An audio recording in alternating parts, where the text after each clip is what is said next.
The factory modified category, in only its first year of actual competition of the IHRA Trail, has drawn a tremendous amount of interest not only from racers and fans, but from manufacturers' representatives as well.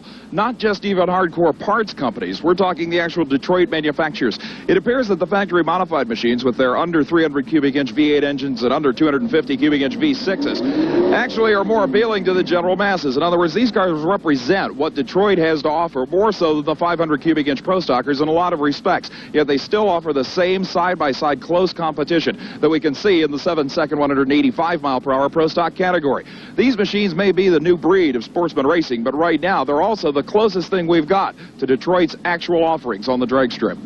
And the winningest driver in the number 2 spot in this new category, Rick Horde from KISSIMMEE, Florida. He's followed by Tim Freeman from Road Mountain, Tennessee with a 1988 Chevy Beretta. And in the number 4 spot, the Castrol GTX Oldsmobile Forenza of Texas is David Nickens. The number 5 qualifier, Randy Ross of Ashland, Kentucky, a 1988 Beretta.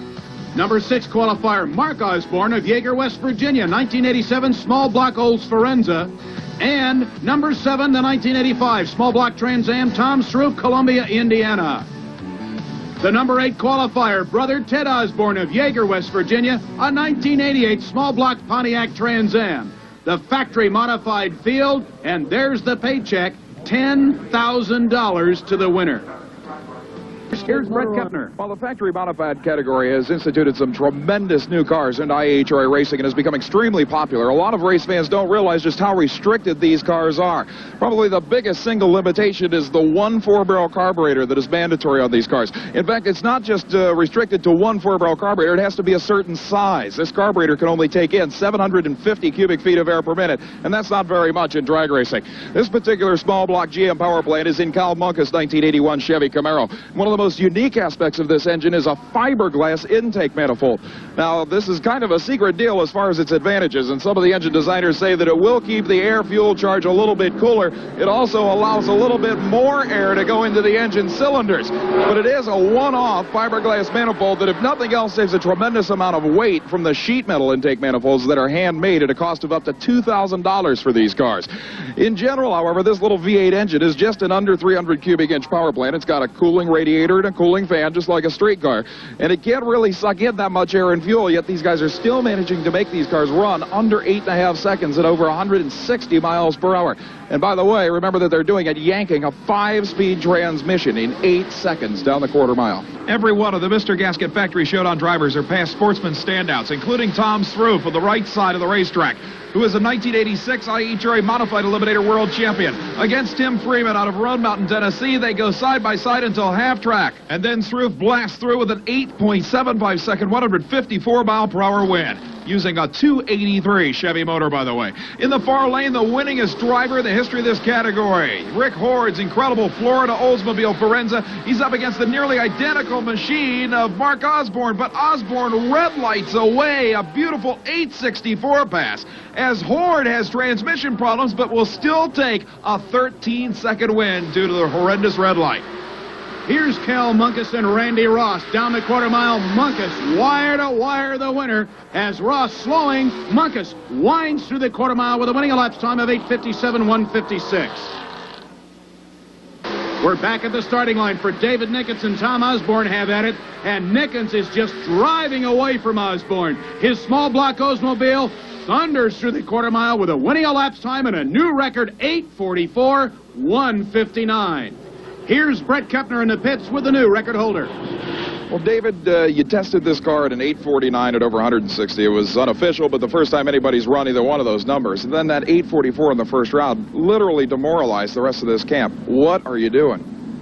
Well, what we're doing is working real hard and making a lot of horsepower is exactly what we're doing. And we've been testing the car the last couple of weeks. We've been out really spending a lot of time working on the combination, and what we want to do is really lay the groundwork for next year and see if this class, put the potential out there, see what we can do. And we're pretty happy with the numbers it ran today, and hopefully we can keep it up and win this race. Rick Horde now back on the starting line after repairing the damaged rear end that nearly put him out of the first round, taking on Nickens' incredible new record-holding Castrol GTX Oldsmobile.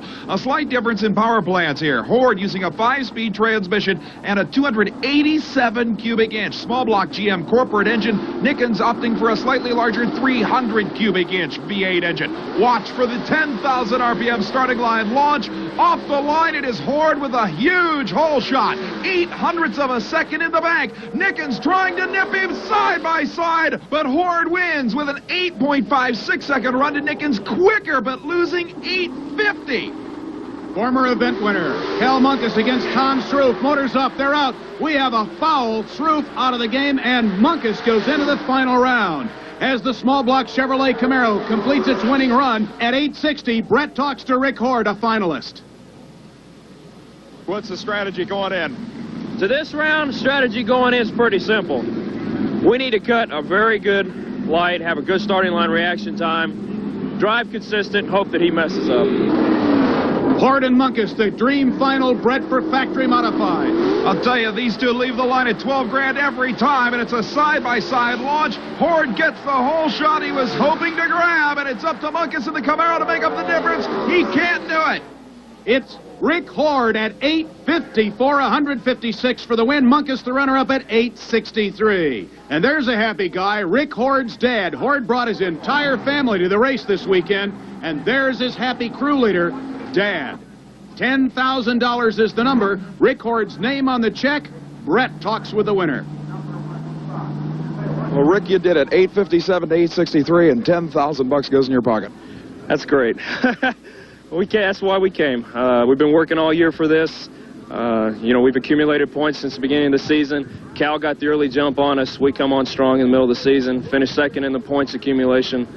And we've been working for this for the last couple of weeks. And quite honestly, once we got around David Nickens, I felt like we had a real good chance of final. Cal's been pretty consistent lately. I knew he'd give us a good race. And I'm just happy. That's all I can say.